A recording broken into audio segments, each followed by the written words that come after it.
Guten Yardening, everybody. My name is Paul, for those of you that don't know me, from Guten Yardening, and we are here in Zone 5, Wisconsin. It is the beginning of a hopefully wonderful new year, and we're happy to see everyone here. We'd love for you to leave comments off to the side, if you would, as we're going through this, so we can say hello to everybody, so we can see who all's here this evening as we go through this and spend a little bit of time talking about what we're doing in our indoor growing and our year so far. And I have to tell you, if you saw my thumbnail, you probably noticed an expression that looked a little bit like this. Getting those thumbnails right, getting the correct mood or mindset that those, in those thumbnails, so you can see just where we are. Takes a little bit of work, and I have to tell you, where we are is in the middle of the process of growing our food 365 days out of the year. 365 days of food in Zone 5, Wisconsin. Currently outside, and I haven't been outside for a couple of hours, but it's somewhere in the neighborhood of about 15 to 20 degrees, and we've had lots of days now 5 to 6 degrees Celsius, 5 to 6 degrees Fahrenheit, which is about 15 below Celsius. And so we have moved inside, but that hasn't stopped us in any way from continuing the process of gardening. It's a goal of ours, a huge part of what we're trying to accomplish is to really skip the produce aisle altogether the entire year.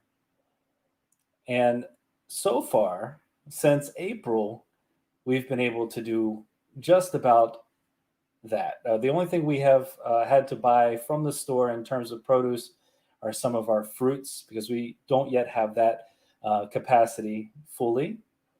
But in terms of vegetables, and I can speak from personal experience this evening, we haven't had to do anything except cook our own fresh vegetables and our own vegetables that we've stored. So we have a lot going on even right now. If you've been following our videos lately, we have lots that we're learning still about our indoor growing indoor growing setup. And actually, we just posted a video today. If you haven't checked it out, you should. We just posted a video today where we showed our actual grow tent and the setup that we have, or most of the setup that we have for our grow tent, including a description of some of the lights that we're using. And they are not the most up-to-date this year lights for sure, but they work very well for what we have. And we try to give a description so you could see exactly what we have going on for our lights and for our setup in general. It's a really nice setup for us. It fits perfectly into the spot where we're growing inside. It's a 4x8 area. We'd love to know if you're growing inside right now, what your setup looks like, what it is that you're growing indoors. I know that quite a few of the people who have left comments on our videos have talked about some of the things that they're currently growing as well. So we'd love to see that. And as the comments come in, as the comments start populating in here, I should see them. I'll pop them up on the screen. I'm going to give a shout out to Hickory Croft Farms if they hop on here tonight, because they used StreamYard in one of their recent live streams, and we liked it so much we decided to hop on board and see exactly what that was all about. So I think it probably takes a couple minutes for it to populate in here, but once it does, we will start to display those. We would also love to know what it is that you like to see here on the channel. That is one of the things that we've been striving to do, is to produce content that people will enjoy, and hopefully that's something that you'll find as well. My comments haven't populated in on this device yet, but I do see them on my other device. So I'll say hi to Wildwood Gardening. Again, I'm not sure why it's taking so long here, but I'm not worried about that right now. Hi to Wildwood Gardening. Hi to Tia Drumgold. It's great to see you all here this evening so far. Yeah, it says, let's see here. Yeah, I'm not sure if it thinks that the video is private. I think that might be part of the issue. Oh wow, Wood, the person who just started your channel, I believe, the other day, from Hickorycroft Farm Stream, if I'm not mistaken. Hey, Grow Something with Jeff, how are you? Let me pop over here just real quick and see. I'm so sorry. I just want to make sure why I'm not seeing the comments here. Just give me 1 second. I will see. Yeah, I'm not sure. It seems like it's just not loading in. Okay. Well, I will look on my other device that I have here, so it doesn't get too distracting to you. So Wildwood Gardening is in Northern Ontario. I know that there. I mean, we think Zone 5 is cold. I believe it's a good bit colder up there. See what you're growing right now. We'd love to see it. You are growing or considering growing some microgreens. We have been growing microgreens now for the past month or so, month and a half, I want to say. One of the benefits of microgreens is that they're just so quick and easy to replace, and there's such a wide variety. So I would agree, you really can't go wrong trying out those microgreens. And the taste of the microgreens, we made it very clear in one of our recent videos that we really love those speckled peas. But personally, I'll take any of them. Any of the ones that we've grown are absolutely delicious. See here, Grow Something with Jeff. We were just talking about you the other day and how you were one of the first people or early people to leave comments on our videos. When we started this 7 months ago, it's really unbelievable how time flies. From just the idea of beginning our channel here at Guten Yardening until where we are today, starting the new year, and having just over 1,000 members added to our community, which is absolutely fantastic and exciting. Yeah, we hope you all had a great holiday season. Hopefully the new year is starting out right for you. I know 2020 took a while. I think I mentioned that in one of our videos the other day too. 2020 seemed to take a while for most of us, if not all of us. But we're into 2021, so onward and upward. I would hope so. Yeah, Zone 4B. Yeah, I think Wildwood says that that they're in Zone 4B, which is like Zone 3. Yeah, I think so too. Wildwood, can you grow? Maybe this is just a personal goal. Can you grow sweet potatoes where you are in Zone 3? I heard it's a little bit challenging to do that. I'd like to know how that goes. White Davy Gardening and Worm Farm. It is fantastic to see you here as well. I don't want to skip over anybody. The resident expert on worms. We appreciate your content very much, especially as we are growing our own worms and our own vermiculture setup. We're inside now, of course. For ours, the setup that we have is inside, and so far they are thriving. We did add a few worms to our grow tents raised bed to see what they could do once we moved them over, but they seem to be pretty content indoors. I know they're a lot more content indoors than they would be if we left them outdoors. We have harvested over 5 gallons of castings already in the first, 6 months, 7 months, I guess, that we've had our vermiculture set up. So 5 gallons, not too shabby, I hope. And they've been the quality, if you judge by looks, the quality's wonderful. We also have a couple of experiments that we're running as well to see how our plants grow in them, and see what we're really adding in terms of benefits to our soil. Because it's been, yeah, I can also understand the year feeling like in some ways it took forever, but as White Davy Gardening and Worm Farm says, it also maybe went by if you had a lot going on.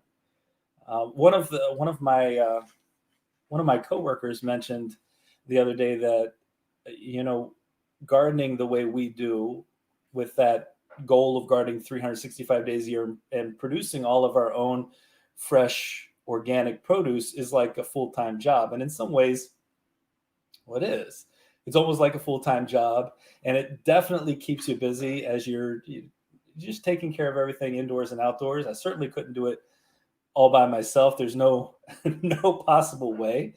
But as you know, and you've seen some of the videos of my children, and of course, my wife doing so much work outside as we're going through this process. So I do understand that idea that things sometimes go very, very quickly as well.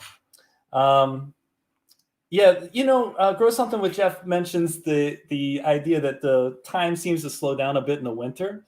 I was just talking about this to someone a few hours ago.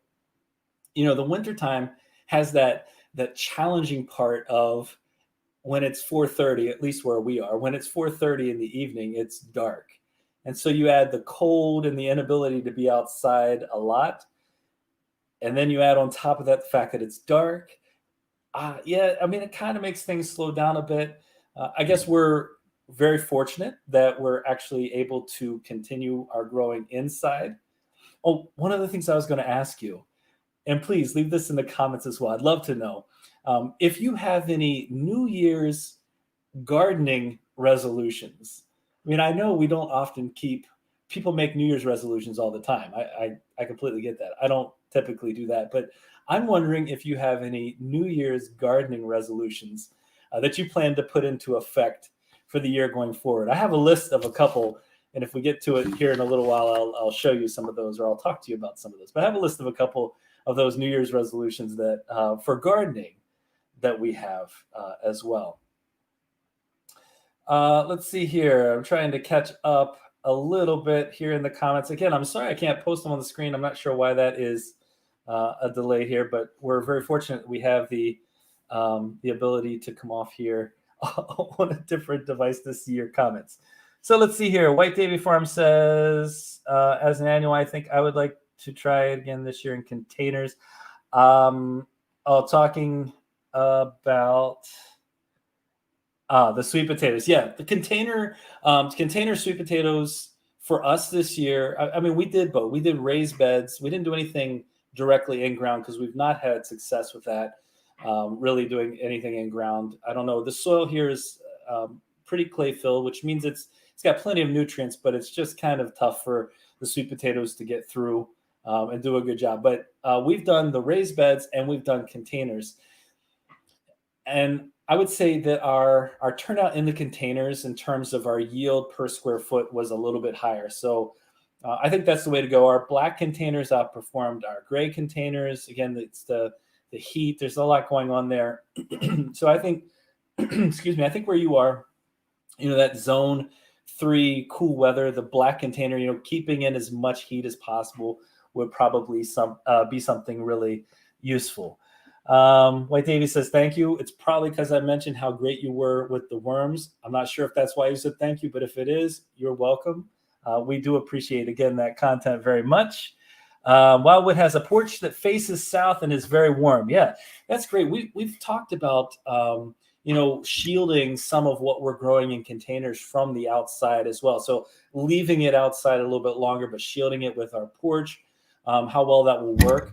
We actually brought in some of our containers into our garage for a while, and now we have some of those containers brought indoors, and some of our kohlrabi that we've been growing as a part of our fall garden is now growing successfully inside in containers. And again, that's not in our grow area at all. That's just bringing them inside. We're huge proponents of container gardening for that reason, for many reasons, but certainly for that reason in particular. I mean, the ability to move things around. And then, we've basically said, here's our 25 to 30 degree weather. We can leave it outside. Now it's down to 15 degrees. All this is in Fahrenheit. Now it's down to 15 degrees Fahrenheit. We're in the garage to keep it a little bit warmer. And now it's 5 degrees Fahrenheit. We're going to bring it inside, and we will show you that harvest. We'll do a hallway harvest. How about that? A hallway harvest of our kohlrabi. For sure. Let's see. Do you dry the castings out to use for spring? That's from Grow Something with Jeff. Yes, we do dry our castings out. That's a great question. Absolutely do. Um, White Davy says 5 gallons is lovely. Yeah, we were so happy with that. There's so much benefit in worms. I mean, this is our first year growing it. We've seen tons of success. When we bought the worms, we bought 1,000 worms, which is about a pound. If you've ever bought them before, it's about a pound of worms. And when we bought them, we were told they'll replicate. They'll replicate. They'll be able to. We'll be able to have the worms build and grow themselves. They'll have children, etc. Children worms, and that's what we've seen. I mean, they packed the setup we have. You couldn't push a piece of casting away without finding another worm. So they were really successfully growing there, really successfully reproducing, and so. I mean, we've been nothing but happy. And the fact that we're able to take the leftover vegetables, the scraps that we might have, which, in our case, we eat so much from our garden that we're going to have some waste from the plants, the stems, or whatever it is. We've been able to turn that back into delicious food because it's feeding it's feeding what we have planted. And we've already started using some of it. It's feeding what we have or we're growing now. So it's this never-ending cycle that's very beneficial, which is fantastic. Homestead Aquarius, hello. How are you? Thank you very much for the thumbs up. We appreciate that very much. Twyla, my garden resolution to grow microgreens and to do more growing in containers. Yes, thank you. That's fantastic. That's a fantastic resolution. Microgreens are so simple. I think, and we talked about this in our first video talking about microgreens, but if you want to have like the biggest, I use the term bang for the buck. You want to have the biggest bang for the buck in terms of concentrated nutritional value. I don't see how you can go wrong with microgreens. We're talking about a tiny bit of space with a whole lot of healthy nutritional content inside that tiny space. And they're super easy to grow even without the grow lights that we have or the grow tent. We've grown some in the past. We've grown wheatgrass, for example. I know it's an acquired taste, but we've grown wheatgrass just right in front of the window, and it's performed exceptionally well. Oh, Twyla was also the person who shared a video of her harvest that we featured in our videos, and we're still doing that. We're still opening that up to anybody who wants to share something that they wouldn't necessarily put in a YouTube content, but give us the opportunity to comment on it, reflect on what the practices that they're doing, give feedback, etc. So if you're interested in doing that, we'll put the email down in the chat, but it's contact@gutengardening@gmail.com. That's the full email. And if you'd like to send us a clip or a video, we can feature that on our channel as a part of what we're doing here. It's kind of fun community outreach. A big part of what we've been trying to do here on the channel is to encourage other folks who might not already be gardening, encourage folks who might have, limited themselves in some way to only growing in one particular season, or maybe they haven't tried container gardening before, but to encourage that and then see some of that feedback. So we would love to get some folks in as a part of the community. Let's see here. Grow Something with Jeff says, yes, sunflower seeds to grow as microgreens. We're just talking, somebody else in a comment recently. I'm not sure if it was you, Jeff, or not. My memory was talking about growing sunflower seeds as microgreen. I think maybe it was, maybe. 0 resolutions here. Homestead Aquarius says 0 resolutions here, except maybe to possibly kill fewer plants. Maybe. I'm sure to break that one. Well, I think we can all share that resolution. Keep our plants healthy and safe from us. Well, hopefully that resolution is one that you can hold on to as closely as possible. Grow Something with Jeff also said here, Yardening, I just noticed, congrats on hitting the 1K mark. Again, thank you so much for that comment and the support. It is really exciting to be at 1,000 members of our community, just over 1,000 members. It's kind of hard to believe in some ways. And when we hit 500 members, I said, "Here's to the next 500." Well, here's to the next 1,000, I guess. We'll try to make that happen. We certainly couldn't have done it without you all, without your support. I mean, the fact that you're here this evening and spending some time with us speaks volumes. So again, we appreciate the support so much. We appreciate all of you being here as a part of this stream as well. Prada says, I want to grow kohlrabi for the first time. I don't know. I've never had kohlrabi from the store. So you could leave a comment and let me know. I have no idea. I know that one person I've spoken to about kohlrabi has said, oh, it's just so woody tasting and terrible. And is that a store-bought thing? I really don't know. Because in our case, not only is it not woody, it quickly became one of our, if not the favorite vegetable here in our family. Maybe the versatility of it, I don't know. We've made it into ice cream. We've made it into, we've roasted it. We've fried it. We've had it raw. We've put it in our smoothies. I just absolutely love the taste. So I don't know if that's just a store-bought thing. And I don't want to speak poorly of things that come into the store, but the fact that we can use it in so many ways, and I absolutely love the taste. I love the taste of the greens. It's well worth your time. Let me get caught up a little bit on these comments. Grow Something with Jeff is trying kohlrabi and hydroponics. I love hydroponics. Haven't done hydroponics for a long time. It's something that we've talked a little bit about getting back into. But hydroponic setups are wonderful, absolutely fascinating. When I was in high school, in the Future Farmers of America, we had a hydroponic setup.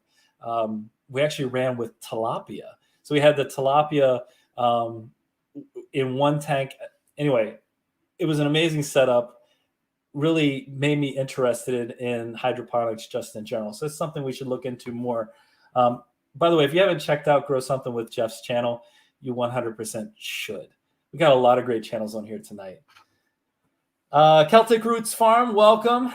Great to see you here tonight. I am a little far behind on these comments. I didn't realize how far I was behind. Should probably focus a little bit more on those, huh? By the way, if you noticed, we have a regular schedule for release for our main content on the channel, and that's Tuesday, Thursday, and Saturday. So we're regularly releasing, and we've been doing this for the last few months, so you can sort of expect when to get our main content. But we've also been doing quite a few of the shorts, some of the cooking shorts, and just different recipes, different variety of shorts. We hope you're enjoying those. We're not a cooking channel, so we don't typically make the longer videos out of our cooking or out of our recipes. But we hope, again, that you've been enjoying those shorts. We just did a short for kaktugi, which is the radish kimchi. If you didn't watch that one, that radish kimchi, I just finished one of the containers that I let sit out for a while, and it was after it fermented for a couple of days, the taste was outstanding with just about every other food that I put it with. So highly recommend that as well. White Davy Farm says, don't dry out your castings completely or your microbes will die. Yes, we don't dry them out. The ones that we dry them out, but we don't do it fully. That's a great point. And the ones that we used already, we did not have dry out for more than a couple of days before we got them in. And you're right, they weren't fully dried out. We don't want those microbes to die for sure. We let them air dry, and then they're in and ready to go. Let's see here. Jules Small Gardening says, just, just lurking and giving me some runtime. Hey, I appreciate that. Anytime you show up, we appreciate that. So thank you. Homestead Aquarius said 5 gallons of casting is awesome. Thank you. Thank you very much. So White Davy Farm, this is something we had talked about as well. So allowing the worm bin to be overpopulated, the older worms will sacrifice themselves. So we added another layer, and then we took some of our castings out. Took a good bit of our castings out. We're trying to spread things out a little bit as well, because we had heard the same thing was the case, and we definitely didn't want that, and that was one of our concerns as well. And my understanding is that once the worms die, they degrade so quickly that you might not even notice it. But we want everything to stay healthy and not overpopulated. So that's a really good point. Let's see here. White Davy, thank you very much again for the congrats for reaching 1K. Slow and steady growth. Yeah, that's the key. Twyla says, I've never tasted kohlrabi store-bought or homegrown. Well, I promise, if you try to grow your own kohlrabi, you are 100% in for a treat. We grew, let's say, 4 varieties this year. We had the most success with our early Vienna white kohlrabi. They grew the biggest and the best for us. We have some next that we're going to plant again next season that are supposed to be about 5 to 10 pounds. They get huge. I think they're called the super schmelts, something like that. This is a giant kohlrabi variety. So we have that coming up.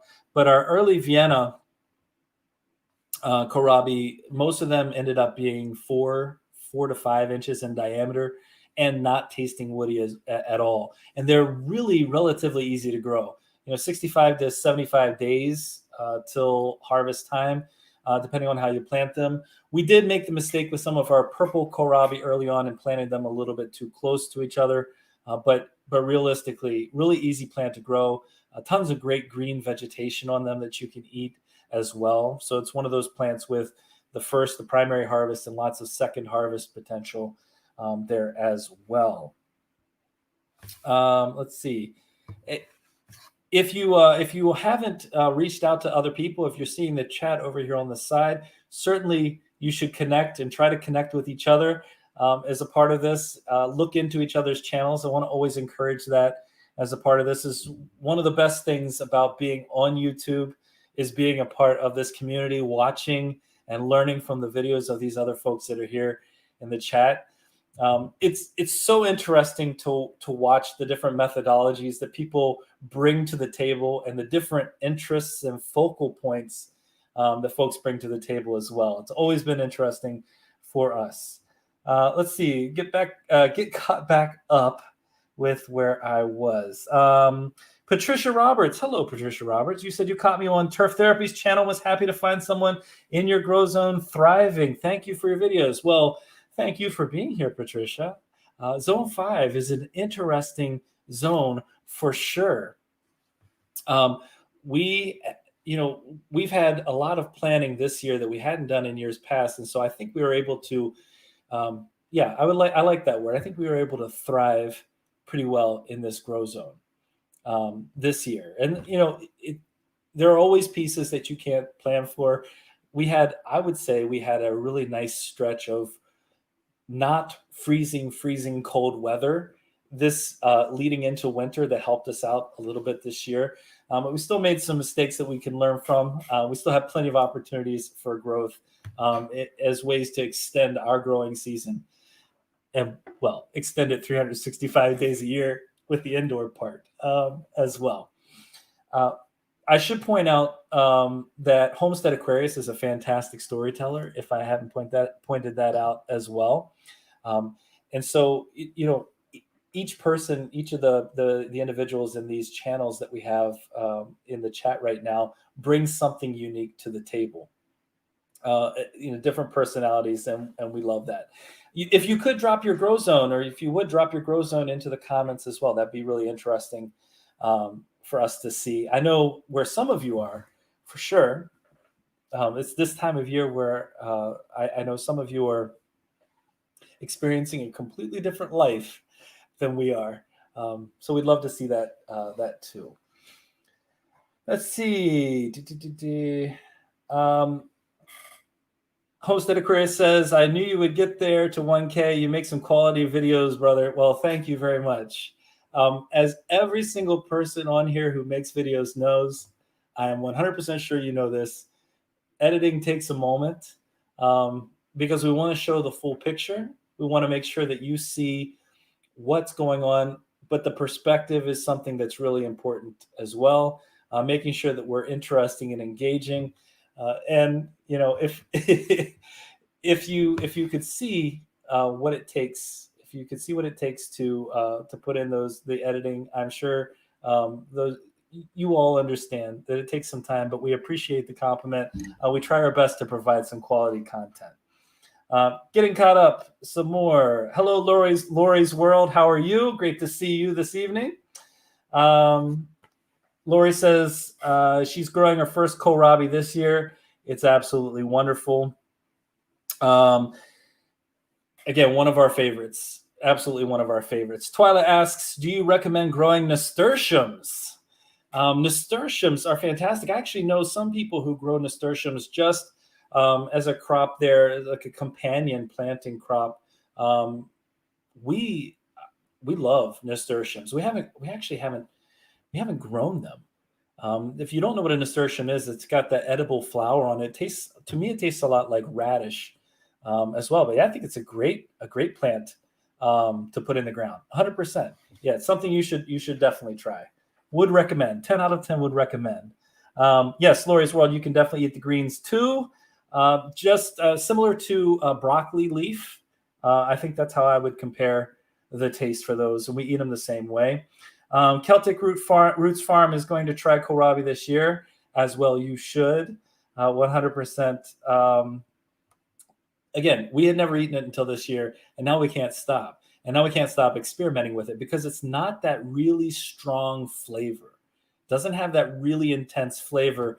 So you can actually, like the Vienna, for example, you can eat it raw. You can eat it in small slices. You can eat it with hummus.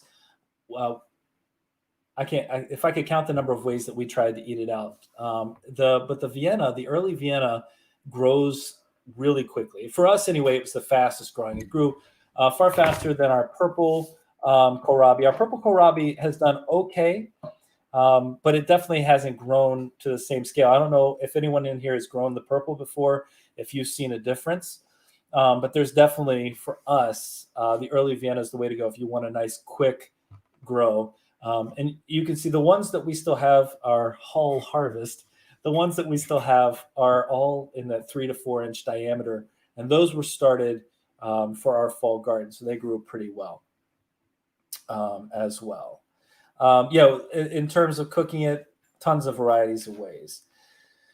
Celtic Roof Farm says Zone 5A can definitely be challenging. We have a greenhouse now, so it should help us extend the growing season. That's a great way to extend the growing season. Would love to know how other people are extending their seasons. We did our hoop house, and hopefully you saw our day after Christmas hoop house harvest, where we got a bunch of greens. Our spinach especially were wonderful. Our kohlrabi, a lot of kohlrabi. Because it had gotten so cold, we ended up blanching our kohlrabi and then freezing them. But I've cooked those up, a bunch of that up already, just steamed it and added it to some of our chopped up kale and spinach. So just a nice mixture of flavors there. And they've been fantastic. Let's see here. We've got 8B in the house, a nice warm zone. 6B, a little bit warmer, but you're probably still getting some nice cold weather as well. 9B from Tia. Very nice. White Davy says, my grow zone is pathetic.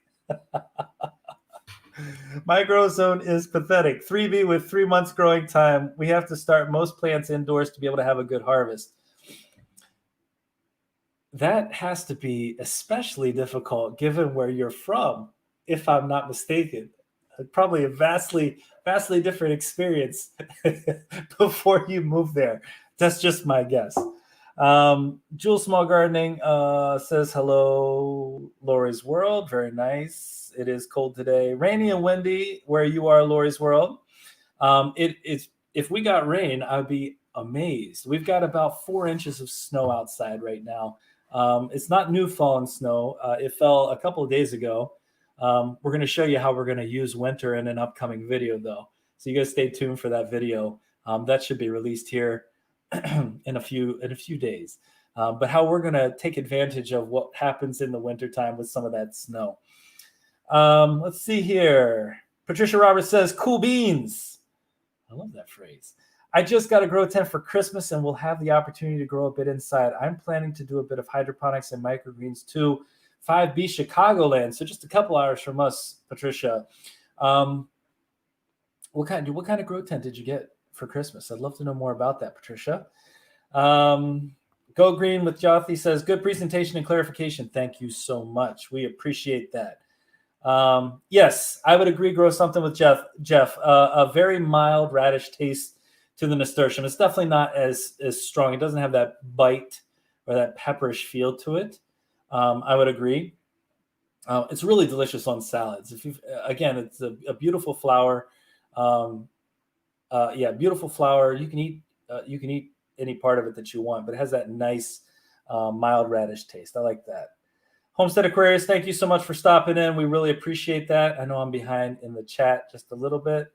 But anyway, it's very nice of you to stop in. We do appreciate that. Twyla's in zone 4B. Actually, 4B is 4B or 5B, I think, for where you are. Very nice.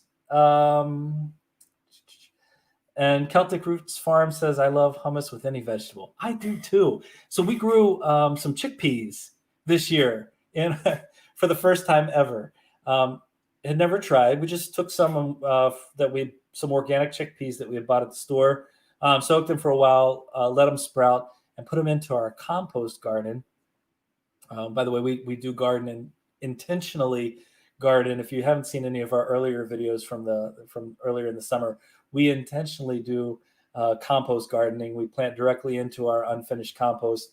But we planted some chickpeas in there, and we were able to harvest some while they were green, some green chickpeas, which are apparently a pretty tasty delicacy, and I enjoyed them. I thought it was a delicious taste.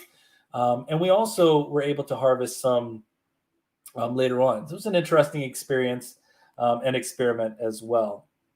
But yeah, hummus with anything. Absolutely. Lori's World says, "We had snow at Christmas, but it's gone." Yeah, that is kind of a challenge for us, is that the weather's so cold that I think any snow that's coming and any snow that's here is going to be here for a while, based on what we're seeing. Actually, it was the first time I had to fire up the old snowblower. It was a heavy, wet snow. It wouldn't have been any fun on my back. Yeah, I see that, Jules. I see that we need a moderator. We've got one person working on it right now. So hopefully that picks things up. Huge inspiration. Thank you so much, very much. We appreciate that. Twyla says 6B. 6B. I feel like you would enjoy beer brewing. Well, actually, I don't drink. In fact, I've never had alcohol in my life. So that would be something that probably is in a different direction for me. But what I do enjoy is being able to have the experience of trying out all this wide variety of new things. And I think this year, if I had to do a count, and I did a count earlier in the season before we moved indoors, we were somewhere in the neighborhood of 48, I believe it was 48 different varieties of vegetables that we grew this year. And I think that included about 19 varieties that we hadn't tried before. 19 varieties that we had never tried before, which, there wasn't anything that we grew that we didn't love. There wasn't anything that we grew that we wouldn't eat. But it was really interesting to see as part of the learning process, what works well, not just in our grow zone, but what works well in our soil. Since we have such a wide range of, excuse me, since we have such a wide range of growing mediums, we have our raised beds with the soil mix that we make. We have our containers with a soil mix. We also have we also have our main garden space, which is, the soil here. It's just a little bit of topsoil that that fill soil, but we've amended it over time. We've added lots of organic material to it, lots of great organic compost as well. And so, we've been working to figure out what's going to work best in each of those places. And if you watched earlier in the season, we also introduced our brand new front garden space from the tree that we had to cut down. We lost an ash tree to the emerald ash borer earlier this season, but that gave us even more growing space. Tia says, wow, that's cool. 19 new varieties. Yeah, off the top of my head, I can't list them all, but I can tell you that some of them worked really well for us. Some of them we started too late in the season. Some of our broccoli and cauliflower, we started a little bit too late. So we didn't get to see what that would turn into, really what that would grow into, but we're going to have that opportunity next season. I'm confident of that. Are there any, this is, I guess, a good question for the group here. Are there any varieties of vegetables you tried for the first time this year? That would be really interesting to see. What's a variety you tried for the first time this year that maybe was really successful that you really liked? I will tell you, let's see here. One of our gardening resolutions is to learn more about canning in the upcoming season. And even now over winter, we still have some vegetables that need to be canned. But learning more about the canning process, we're planning to do some work with that. We have a canner now, and it's probably something that I should know more about, given that I come from a family that does a lot of canning. But that's going to be part of our New Year's gardening resolution, is learning more and more about canning. I think that would be a really valuable piece to learn. White Davy Gardening and Worm Farm says, I had a lot more growing this year than before, and the next growing season is going to be an even larger variety. It's just a lot of fun to do. It's a lot of fun to experiment and taste new things. We do buy a lot of seeds from Baker Creek Heirloom Seeds, and they have a pretty good variety of, I won't call them rare, but more unusual vegetables as well, if you want to go that vein. So some of the beans, for example, that we grew this year, some of the purple beans that we grew were a variety we had never tried before. They were fantastic. We did 2 different varieties of the purple beans. One was a bush variety, and one was actually they were both bush varieties, but they were very different looking, very different tasting.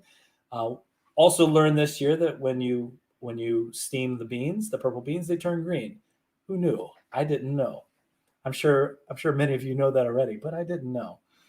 And we'll have our moderator try to remove some of these comments here real quick. It's really interesting. We've never had these kinds of additional comments before. I think perhaps if I could moderate through StreamYard, it'd be a little bit easier as well. Grow Something with Jeff says, purple Russian tomatoes were a new variety this year. Oh, that's interesting. What do they look like? Maybe you could describe the taste a little bit. We did some black cherry tomatoes this year. Some black tomatoes. They were not really black, but that's just the name that they were called. They were fantastic. Probably one of our favorites varieties that we've grown. They were very plentiful as well. The whole tomato plant was just loaded this year with those. You grew White Davy Gardening and Worm Farm grew Nero and Russian kale and Chinese cabbage for the first time.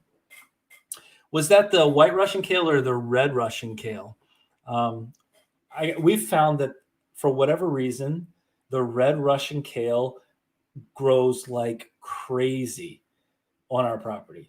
Absolutely loves the soil. I don't know if that's just a general statement that the Russian kale is very hardy. I don't know, but it by far outstrips in terms of growth all the other varieties of kale that we grow.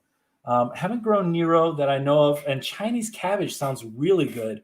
I like those types of vegetables in general. So, we have some bok choy growing. I have two different varieties of bok choy growing. If you saw that in our most recent video, some of just the standard mini, well, actually not standard.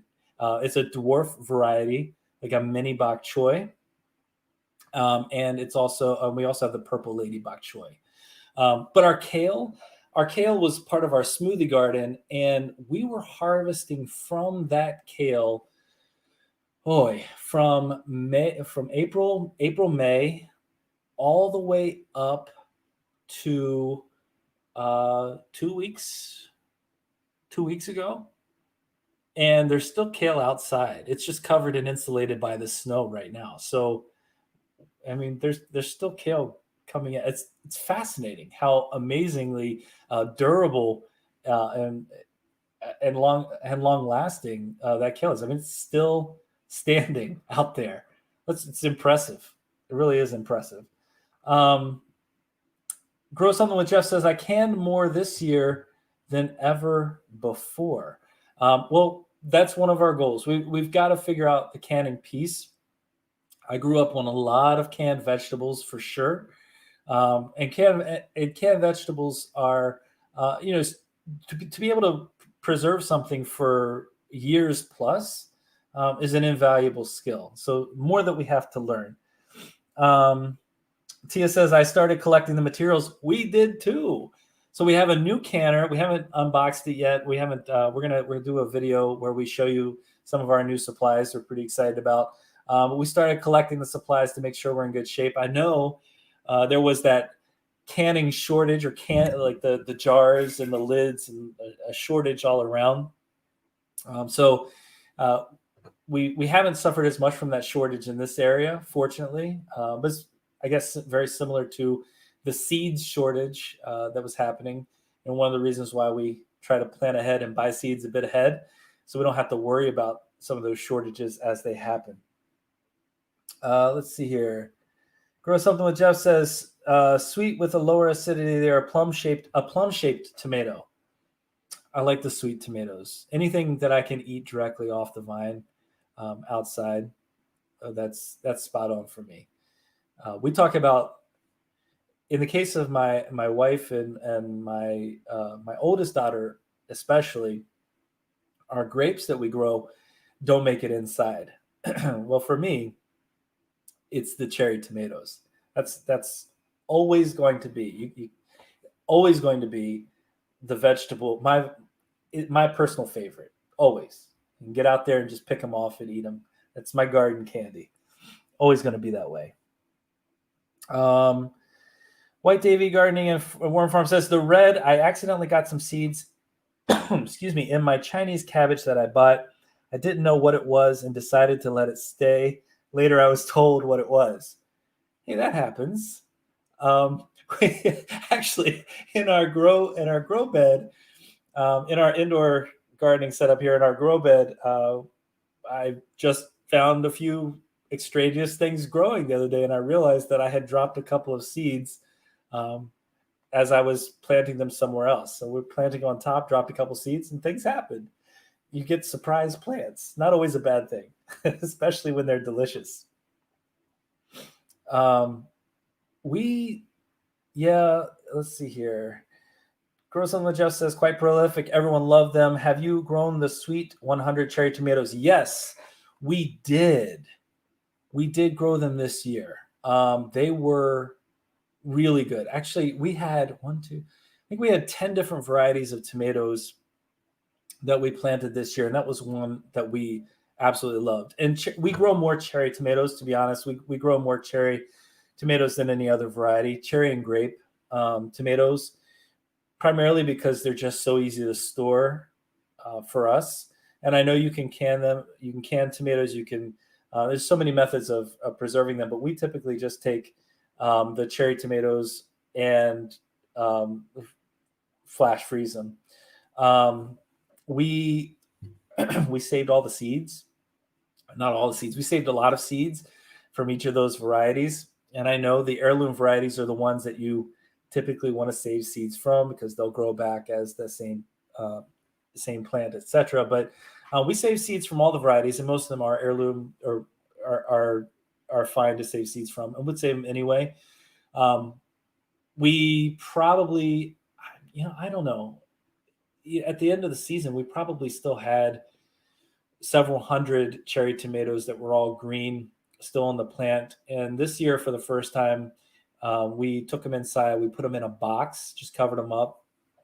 I know you can add some, what is it, an apple to them? I think it's an apple or something along those lines, and it's supposed to help them ripen up. But we just put them in a box, covered them up, let them go for about a week, and they ripened up nicely. So we didn't waste anything this year. Let's see. White Davis says, I have to go. Nice live. Thank you so much for being here. We really appreciate you stopping by. That's fantastic to see you this evening and to chat with you. Again, if you haven't checked out White Davies' channel, you should. An absolute expert on the worms, especially. Let's see here. Me, my wife, and my uncle, this is from David Johnson, have started a little tomato garden. That is... again, I mean, I'm speaking from a personal point of view of loving tomatoes more than just about anything else out there. But that's just such a fantastic story. Having a tomato garden, there's absolutely an essential part of life, I think. I've said it before, I'll say it again. There's no taste like a garden, fresh from the garden tomato taste. David, where are you located? What zone if you know your growing zone, what growing zone are you in? That'd be really good to know if you've started it outside, inside, because it is possible, certainly possible, to grow some tomatoes inside. We've done that before. 2 years ago, we grew quite a few tomatoes indoors in our grow tent. We decided against it this year only because they do take up quite a bit of space. And that first year, we brought some in from outdoors, and we ended up with some aphid problems, and we didn't want that to happen again this year. Let's see here. Grow Something with Jeff says, apple or bananas in with the tomatoes. I do a brown paper bag. Yeah, so we used a cardboard box. We used a cardboard box this year for ours, but yeah, definitely we do a lot with the brown bags in terms of ripening fruits up as well. So that's good to know. Thank you for the advice. David Johnson's in 4B, so a little chillier, a little shorter growing season than ours. And Grow Something with Jeff says, I'm doing the micro dwarf tomatoes now. Micro dwarf tomatoes now. Could you describe that to us, the micro dwarf tomatoes? Because I actually don't know what that is. David's in Madison, very close by, very nice. Oh, excuse me. Oh, the micro dwarf. The micro dwarf tomato. Okay, yes, I know. We watched the video. I'm sorry. My memory. I should add, I mentioned that one of our goals is learning more about canning. Another one of our goals is learning more about growing mushrooms. And if you've watched, we've presented a few videos on growing some shiitake mushrooms. The shiitake mushrooms are, we did our first harvest. We didn't eat any of the first harvest because of some mold that we had, but that's part of the learning process. So learning about that, that's another one of our New Year's gardening resolutions. And Grow Something with Jeff, you're growing that in your arrow garden, I believe, correct? That's your arrow garden, which is really cool. I'm interested to know if anybody else has tried that as well. Jacko's allotment, welcome. No worries if you're late. It's 3 a.m. in the UK. You're kind of early, I guess, if we really want to point it out. Well, welcome. It's great to see you. You're growing lots of tomatoes and peppers this year. Beefsteak, yellow, pineapple, a 3-pounder. That's an impressive tomato weight. That is fantastic. I love yellow tomatoes. Yellow tomatoes. What is it about the different colors? Something about the orange, those bright orange or yellow tomatoes are where it's at.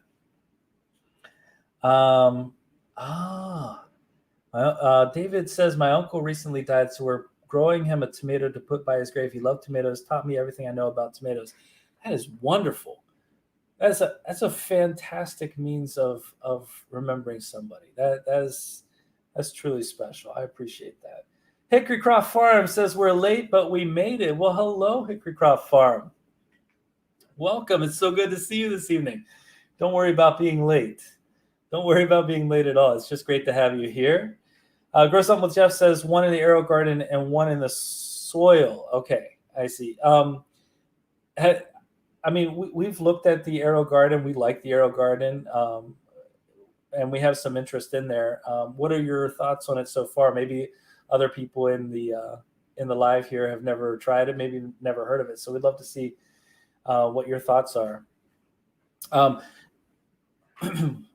One of the for those of you who are coming in later, one of the things we're talking about this evening or wanting to address is just this idea of gardening for 365 days a year, and what we're doing to extend our season, to move indoors, to try to create the best possible scenario, the best possible use of the space that we have. In the video I released this morning, where we talked about our grow tent, and it's a 32 square foot grow tent, a decent amount of space, but as a part of our own personal challenge to not buy any of our vegetables from the grocery store, we want to use those 32 square feet as wisely as possible. We just did a bunch of transplanting in there this evening. It's a big part of what we're doing, making sure that the time doesn't pass us by. And quite frankly, that's another one of our goals for this coming year. We worked really hard this year timing our plantings, but we want to do an even better job of maximizing each end of our growing potential in terms of time. That's really important. Let's see here. Hickorycroft Farm says, we would love to get there. We're trying to figure out how many lights we actually need. It really depends on the space and what you're trying to do in terms of size. We tried to talk a little bit about the lights that we're using this time around. They're not the most current. They're not the newest lights. We're looking into that as well. I mentioned it in the video, but grow lights and grow setups are like college textbooks. And there's a new version, it seems like, every month. But that's something that, there's some really great research out there, though, on the effects of light on plants and what part of the spectrum does what. It's really interesting for us. Let's see. Grow Something with Jeff says, I've had mine for a couple years. It does great, growing 2 pepper plants in it now. I have the Aero Garden Sprout growing the micro dwarf tomato. It's really cool. It's supposed to be a really pretty sturdy product, I think, from what I understand. Frugal Farmer, welcome. Welcome to our live this evening. It's great to see you as well. Let's see. David Johnson says his nephew, Jack Foley, is starting to get into gardening. The more you can encourage, or we can encourage people to join in and to take part in gardening, I think the better off we're going to be. Just in general, it's a skill that we don't want to go by the wayside. It's a skill that is super rewarding. When I think about even when I was much younger and the amount of time I was able to spend learning some of these things, and how now that we're outside on our own, experimenting and trying out new growing methods and systems, etc., it's just exceptionally rewarding. And the result is amazing food that is far better than anything that we've purchased anywhere. So Jacko says, I haven't bought any veg this year. It's brilliant. And my first year, I'm going through winter. I mean, I mentioned it at the beginning of the stream. It's been since April for us, so it's not a full year yet. Not a full year yet, but it's been absolutely fantastic. Just being able to go outside and get greens. I mean, we were able to go outside and get greens last week, fresh greens. I don't know. It's just, again, something really wonderful about that. Hickorycroft Farm says they have a 6 by 8 foot area to set up. So that's a good bit of space. That's a great bit of space. Jackos says, just got some grow lights, first time ever in 10 years. And I know a lot of people use, I've talked with people who have used just the standard work lights, basically, and have been successful. But there is something more efficient about the grow lights that probably make a big difference, I think, for you. Let's see. Hickorycroft says our friend has an arrow garden and he likes it. Yep. And Hickorycroft also said we're hoping for just greens indoors. Yeah, most of what we're doing this year are the greens and the mushrooms. But we have a couple other surprises that we haven't shown you yet that are in the ground, or well, in the soil, I should say, in our grow tent. So I think you'll be pleasantly surprised to see what that looks like, I think. And Hickorycroft also said we've had some amazing results. We've been really, really pleased with our results so far. Not everything's been a success, though. Hopefully, we've made that pretty clear. One thing we don't want is for anybody to get discouraged by thinking that we're just always hitting it 100%. Everything's a massive success, and we never fail, because that wouldn't be reality. So we try to show when we're not successful as well, and that has happened this year. But with the planning that we've done, we've limited some of that. And again, I guess if we viewed it as a failure rather than a learning experience, like our mushrooms, the mushrooms we just grew, the shiitake mushrooms, we couldn't eat. I mean, they were fantastic looking to some extent, but we couldn't eat them because of the mold that we ended up having. And so that we're viewing as a learning experience.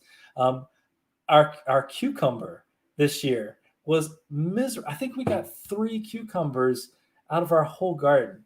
So I mean, those kinds of things definitely happen. There are areas we absolutely struggle with, but we try to phrase that again as a learning opportunity, so that next season we can figure out exactly what's going on. It kind of cracks me up because there's some vegetables that people talk about as like, when you ask the question, what should I grow as a beginner gardener? And people will say, oh, you've got to grow summer squash. You've got to grow zucchini. They're so easy. And we have had just miserable luck with summer squash and zucchini. Our patapans this year were better. We did pretty well with those, but just the standard summer squash and zucchini have been rough for us. But we're not giving up. We're going to keep trying. We're going to figure it out. Some of what happens here. Let's see. Scrolling back up. Our friend, let's see. Grow something with Jeff said, then all you need is shop lights. I use 6000K and 5200 lumen lights. Yeah. A lot of people definitely get by with the shop lights. 100% agree. Let's see. I thought I knew. Jack goes a lot and said, I thought I knew nothing. And best thing I had this year was people actually private messaging, asking advice. And I was extremely humbled. Yeah, that's really cool. I mean, we're still learning a lot about lights, for example, and we're still learning a lot about what we're doing. And I think I mentioned it. I was on a feed with another one of our YouTube friends, Turf Therapy, recently, and I was talking about how you learn so much, and you learn the things that work for you in the gardening process. That doesn't necessarily mean that they're going to work for somebody else. So it's really interesting to hear other people's opinions about what's worked well for them in the past, and to take some of that and bring it into your own gardening practices. And we've certainly been able to do that from many of you here in the chat tonight, if not all of you. Let's see. I have an affiliate link to shop lights I use in some of my newer videos. Very nice. Yes, Hickory Croc. Hickory Crop says it's always learning, i.e. the voles. Man, the voles. I didn't know there was a word I disliked so much, and then the voles came to town. I was really surprised by the voles this year. It was primarily because we'd never dealt with voles in years past. So I don't know what happened. Maybe they just realized the smell of our food was just so enticing. I don't know. Definitely have some work to do to stop those voles next year.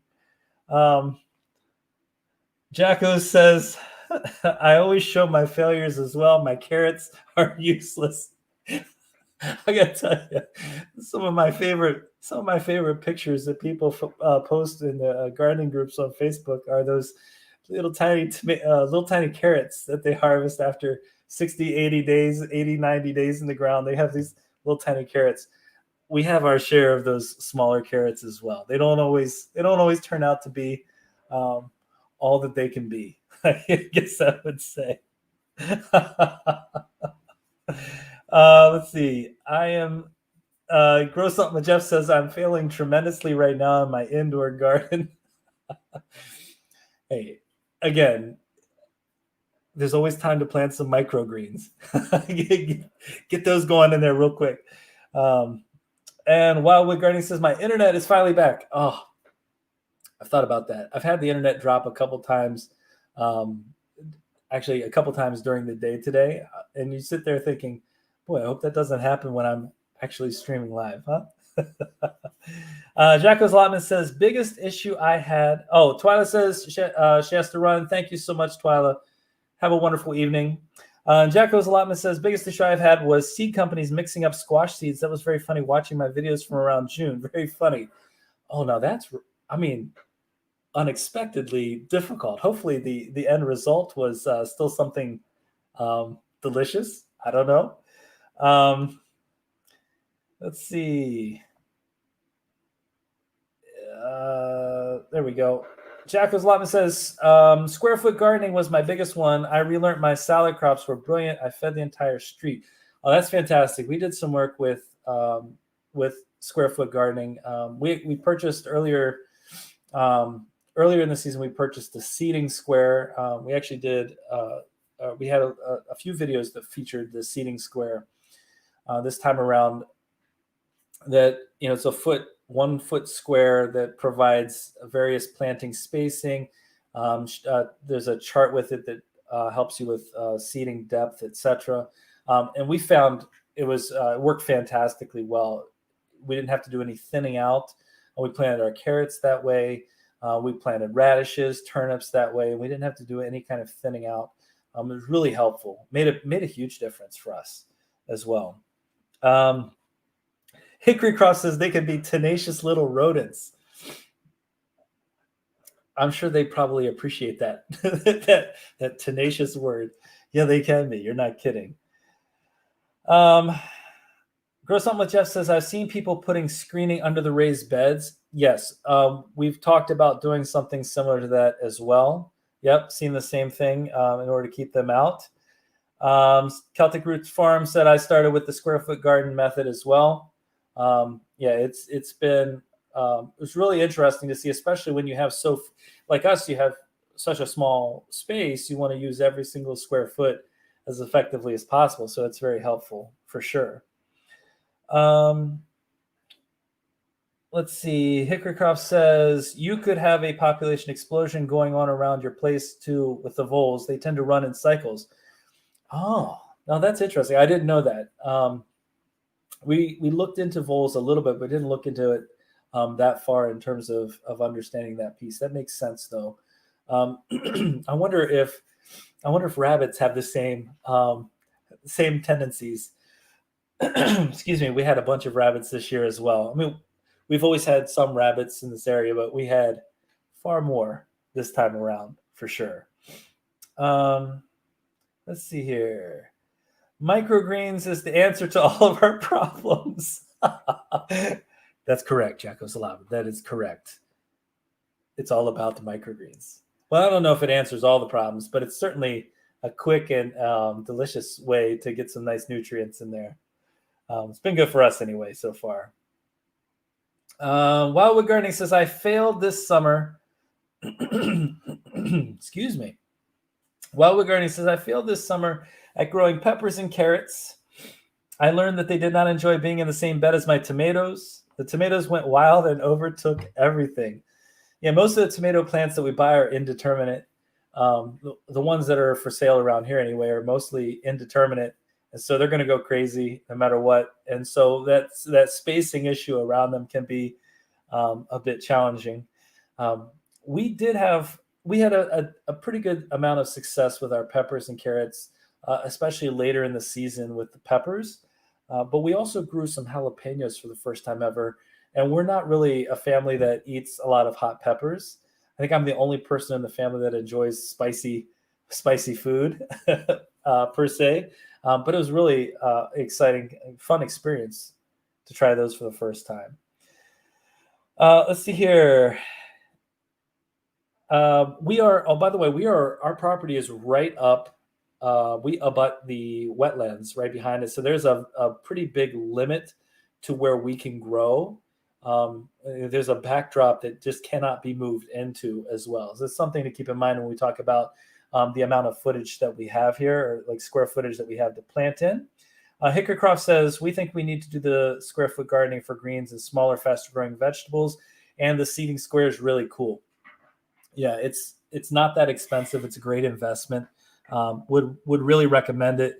If you go back and look in our seeding square video where we planted carrots, we have a link in that video to the seeding square if you're interested. They actually were out of stock for a period of time on Amazon. They were out of stock because they were just, I guess they were so popular. I'm not sure the exact reasoning there. Wildwood Gardening says, had a great time learning though. New plan for the peppers is to try them in a container on my front porch where it's warmer because of the southern aspect and heat from the brick. That's a great idea. It'd be interesting to see that. Now that you're up and running with your channel, we'd love to see that. Love to follow that process. Grow Something with Jeff says, yeah, I'm going to look for the seating square. Yeah, look around. You will be able to find it. For us, it was a difference maker. It takes a minute to get used to the process, getting into those specific holes rather than just spreading seeds everywhere. But last season, we put carrots in the ground, just trying to delicately spread the seeds. And we overseeded, we wasted seeds. There was no point to that at all. We also grow a lot in containers. And so looks like our carrots, we grow in containers. In some containers or raised beds. And we also grow them in our modified raised bed, I guess we could call it, because we want to control the soil there. One of the things we don't want to end up having is our carrots trying to fight its way through that gravelly clay that we have in our main garden. And so we found much more success using the seeding square and then also growing in our containers for sure. Let's see. Hickorycroft said it's about 3 to 5 year cycle for the meadow voles. I'm sure that's what they are. That makes perfect sense.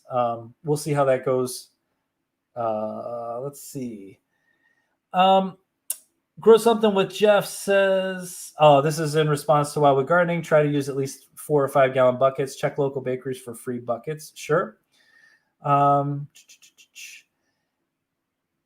Jacko's Allotment says, jalapenos. I grew some brilliant ones this year for the first time ever, and I've made some great sauce. Not too hot, but nice and creamy. Interesting. I love those. Absolutely love jalapenos. Personally, we let most of them go red this time around. It'll be a little bit hotter. Hickorycroft says, we're always identifying the birds we hear in the background in your videos. We could tell you we're close to a wet area.